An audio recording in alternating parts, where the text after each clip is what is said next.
We have a date! New details regarding Starship's third orbital launch. We have a date. What about propellant transfer? SpaceX is moving engine testing to Massey's. How is that possible? Will we finally see a flame trench? ULA launches the first Vulcan Centaur. How did it go? What about the payload? And NASA is delaying the Artemis timeline. Will we return to the moon before 2030?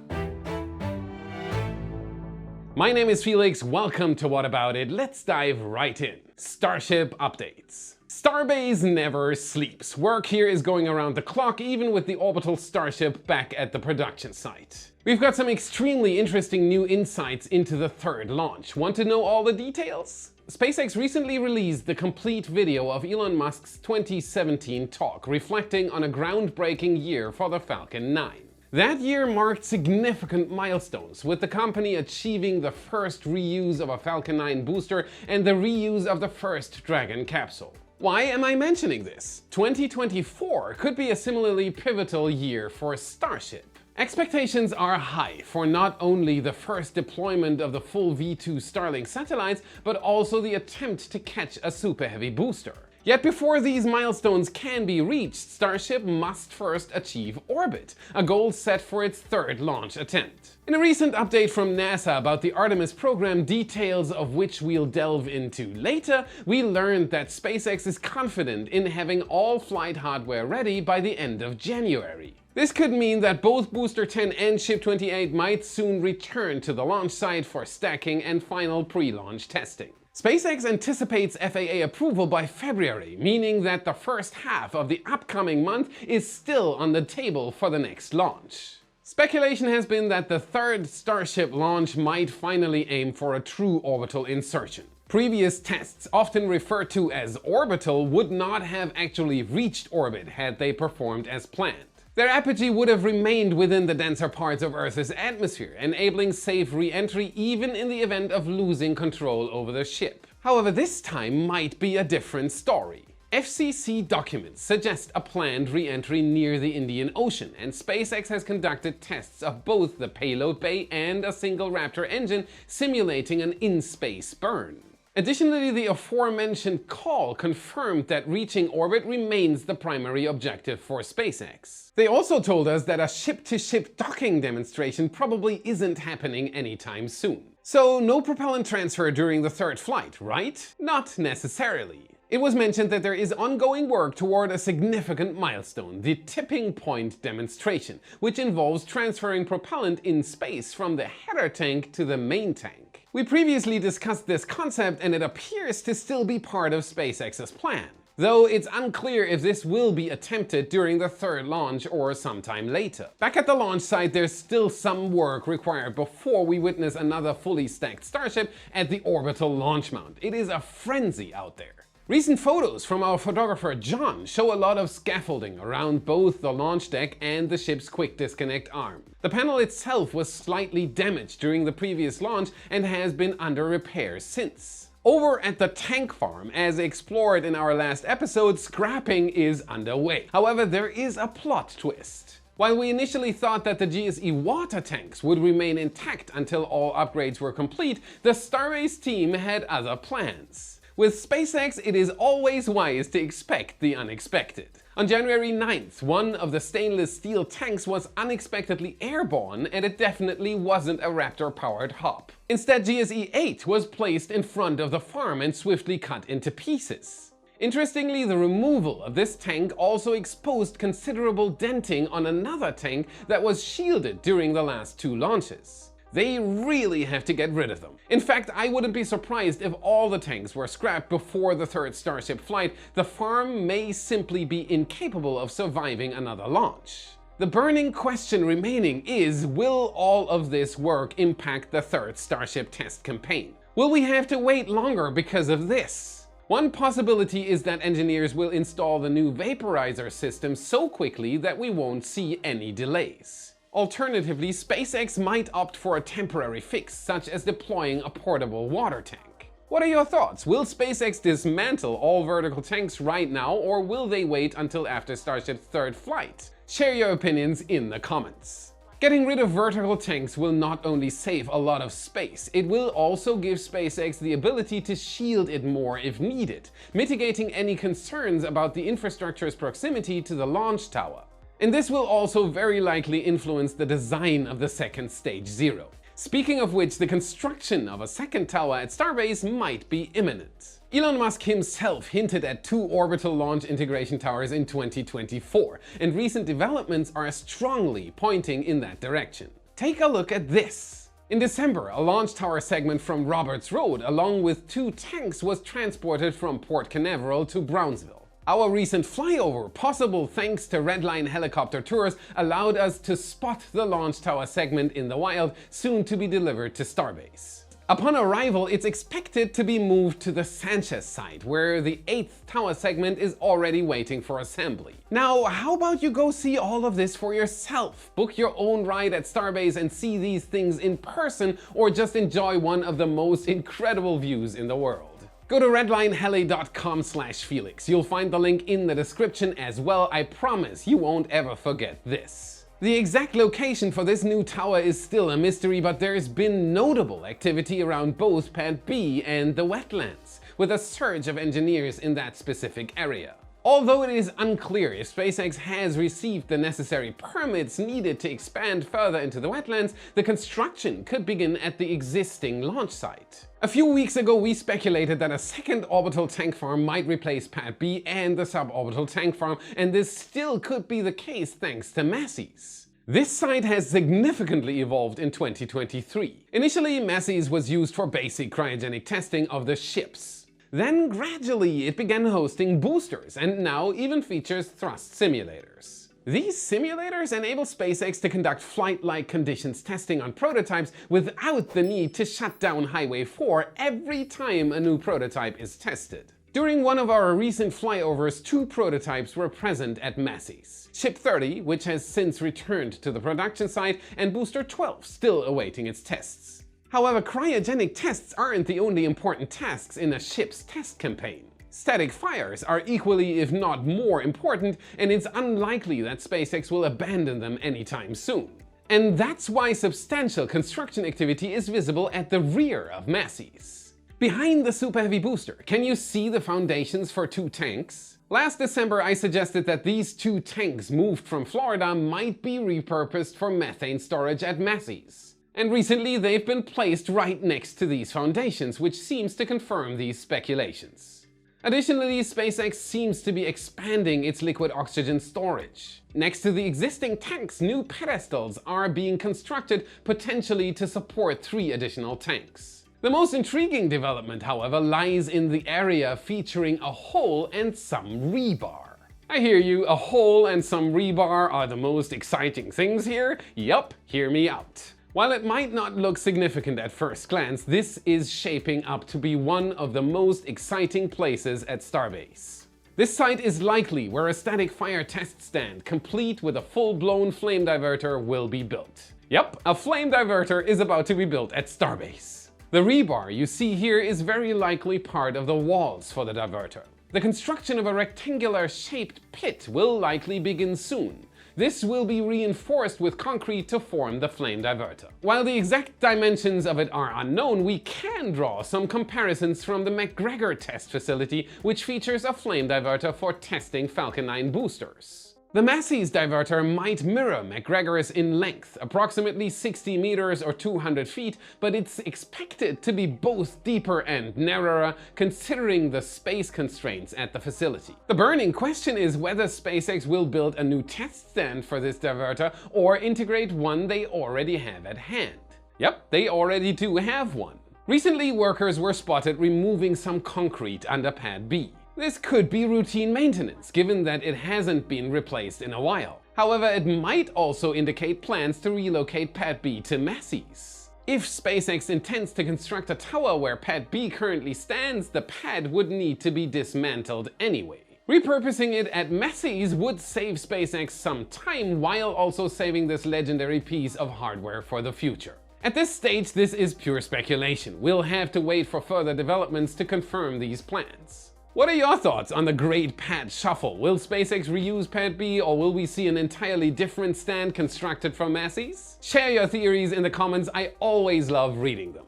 Now here's a little task for you before we continue with the news. YouTube may have unsubscribed you without your knowledge. This has happened to thousands of Y viewers and they seem to do this frequently. So please double check that you've hit that subscribe button so that you don't miss our updates. And while checking, hit the like button and consider becoming a Y supporter for exclusive SpaceX updates. Because with it, you get access to daily Starbase photo galleries, now including orbital, aerial, and ground photos of SpaceX's progress, and countless other extras on top. And the best part, no matter how much you decide to give, everyone gets the same supporter content and access. You decide what you want to give. Check our new website as well, launch previews, road closures, the latest weather report, and our multi-stream viewer, whataboutit.space. The link to our Patreon page and the new website is in the description. Thanks to all the supporters who help fulfill dreams for our team and lift our production quality to the next level. We can't thank you enough, you rock. And now it's time to talk about the hot topic of 2024, the moon.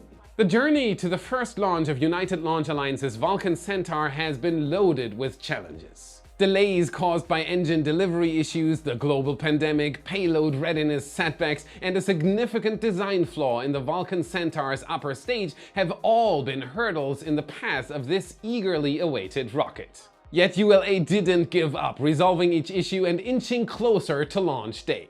And on January 6th, the moment finally arrived. The Vulcan Centaur, built for certification Flight 1, made its grand appearance at Slick 41 in Florida. And you have to admit, the single diameter design with the distinctive flame on the booster looks absolutely sick. It's a thing of beauty even if it's not reusable. As Vulcan prepared for liftoff, the pressure was on ULA and CEO Tory Bruno to live up to high expectations. Vulcan had been advertised as a vehicle built on the legacy of the Atlas and Delta rockets. Thanks to this, the company was really confident that the first launch would go perfectly. So much so that the first launch carried a payload destined to go to the moon. Let's take a look at the results. At exactly 7:18 UTC, the two BE-4 engines provided by Blue Origin ignited, quickly joined by two solid rocket boosters. Then the first Vulcan Centaur took to the skies. The launch was nothing short of spectacular. Florida John was there to film it for us and it was breathtaking.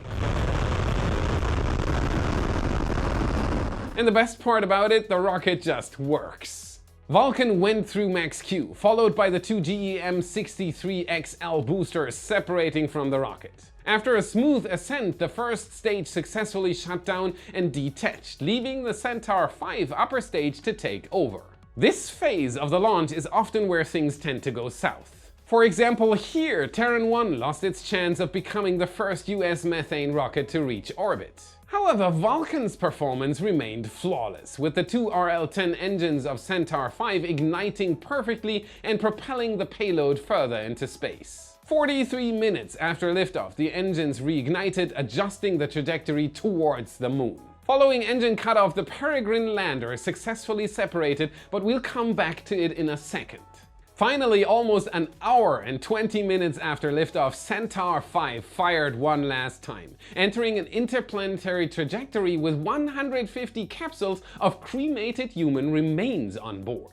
And as summed up by our favorite space cowboy Tory Bruno, the launch went 100% successfully, deploying the payload into a precise orbit. Congratulations to United Launch Alliance for this exceptional achievement. I can't wait to see Dream Chaser launch later this year. Now let's revisit the Peregrine lander, and there is some not so positive news here. Peregrine's mission was to deliver 90 kilograms or 200 pounds to the moon's surface, marking the first US lunar landing since the Apollo era. Shortly after separation, the lander established communications with NASA's Deep Space Network, following a perfect trajectory set by Vulcan. However, that is where things got complicated.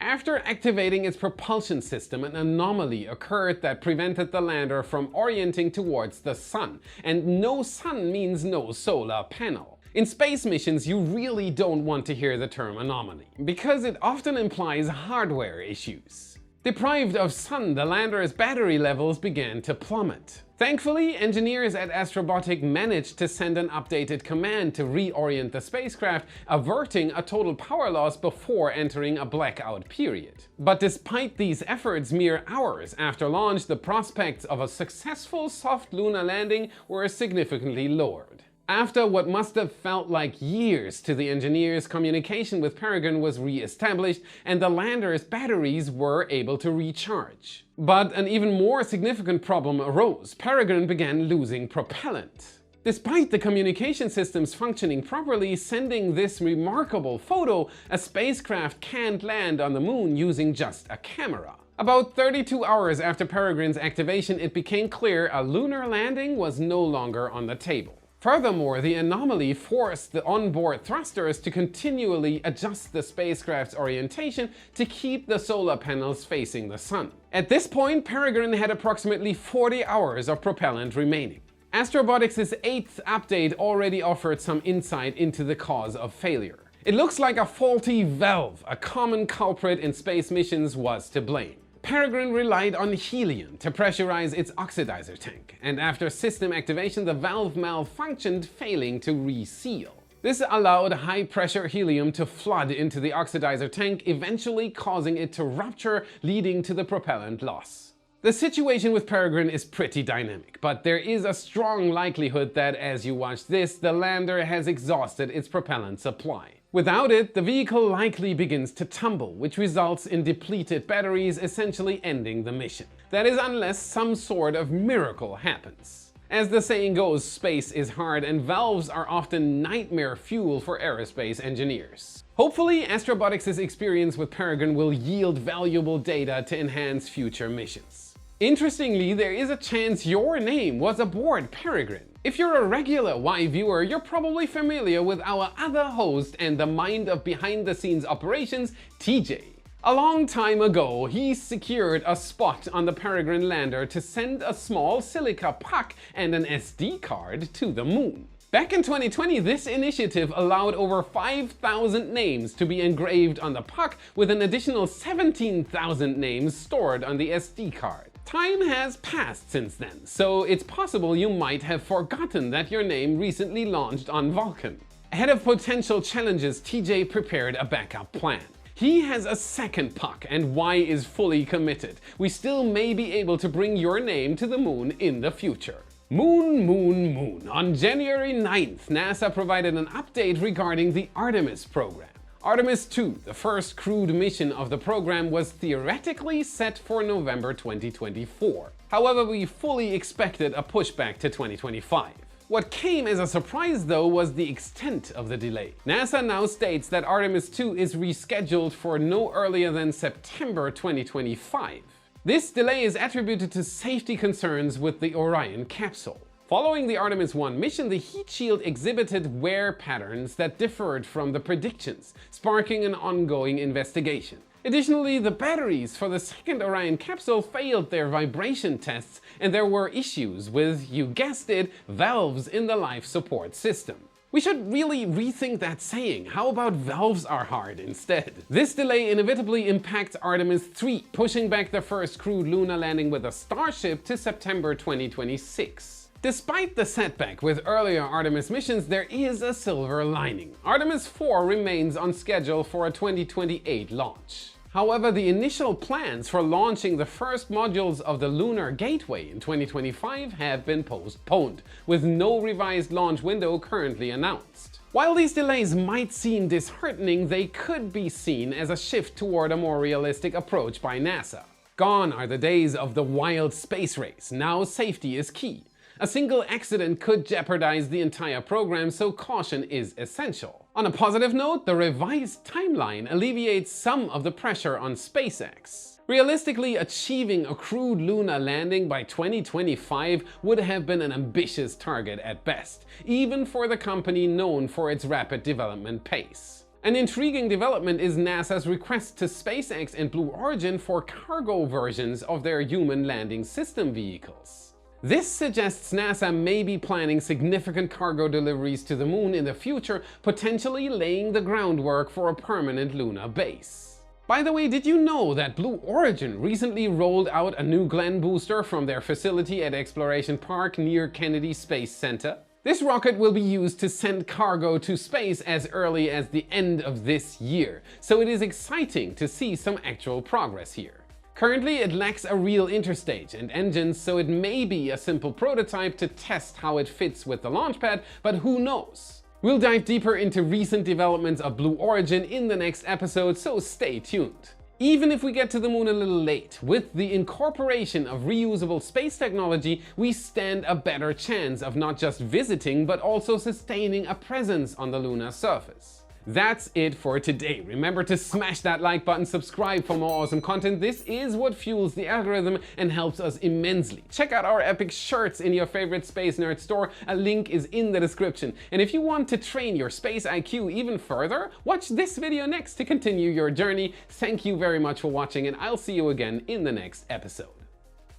So that you don't miss our update certificate to simulators to lift it up into space. No.